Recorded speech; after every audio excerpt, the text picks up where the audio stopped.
We have to separate, YCC from the front-end policy. I think, on the YCC, I think exit could be quicker, and I think today's move is, definitely watered down YCC's meaning because 1% is now not a hard cap, but it's a reference in the operations.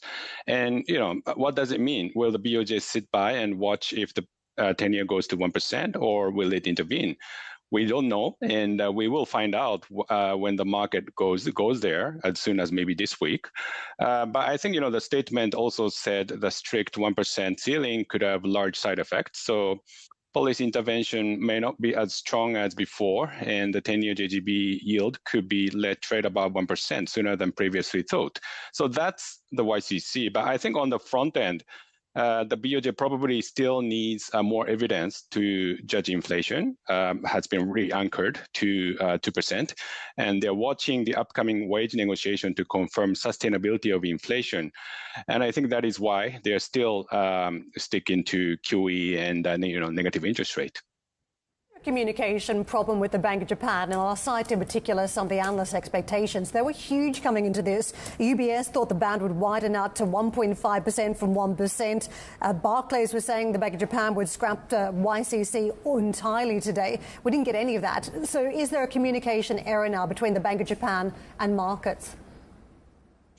Well, I think we were also expecting the YCC cap to be raised to 1.5% from 1%. But, I think the important thing is the BOJ doesn't want the market to attack YCC, because if it does, it needs to pay the cost by expanding balance sheet. And also, I think, letting the yen weaken too much. So, the tweak was going to be in some form, either this meeting or the other. It was very difficult to predict, because they still have sort of the target at 0%, the band plus minus 0.5%, and then 1% hard cap. So the communication has been always a difficult for the BOJ when it comes to YCC.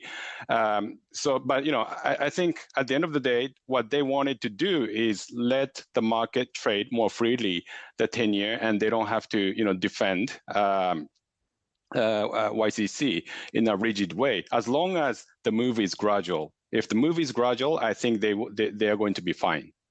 Shusuke, there is I think we're all, as you say, going through this as well. There is no hard cap now to the yield, though, is there? So, so despite everyone saying, oh, it's only a tweak, they've gone mealy-mouthed, it wasn't really enough, they've got rid of the cap, as far as I can see it. Or am I missing the point? No, you're not missing the point. I think, it's technically there's no hard cap. If you look at the BOJ's picture that they just published, they erased the red line from the chart. So, I think there is no hard cap. It doesn't mean the BOJ doesn't intervene to the bond market. I think they will if the move becomes volatile. So it's close to what's happening in the FX market. I think when the volatility increases, I think the BOJ will be more concerned and will be ready to intervene. However, if the move is gradual, and if the level is where they think is justified by fundamentals, they should be fine. We think the fair value at the 10-year for the 10-year is around 1.2%. So probably policy intervention may not be as strong at around 1%. We're just going to put up a board of the updated guide on inflation, if we can, Shusuke, as well, just to show our viewers as well. Because actually, I think this is as significant as anything. You've got a Bank of Japan now, which is calling for much higher inflation this year, much higher inflation above target next year, and much closer to target in 2025. In the meantime, you've got Japanese trade unions who are looking for over 5% for their workers in terms of pay rises as well.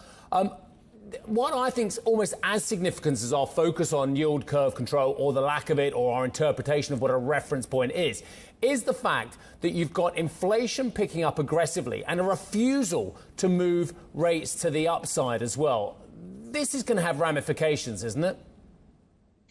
Yeah, I mean, I think, the BOJ may be fighting the last war, which was, deflation, disinflation. And, Japan is facing the threat of inflation, in the real economy. But I guess, from the BOJ's perspective, they did premature hikes twice in 2000. And that could have, that could be their institutional trauma. And they don't want to fail this time. And also, I grew up in Japan, living here for, more than a few decades.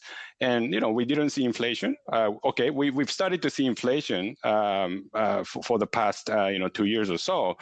But, to change people's inflation mindset, I think it may make time. It may take time, and at least that's what the BOJ is thinking.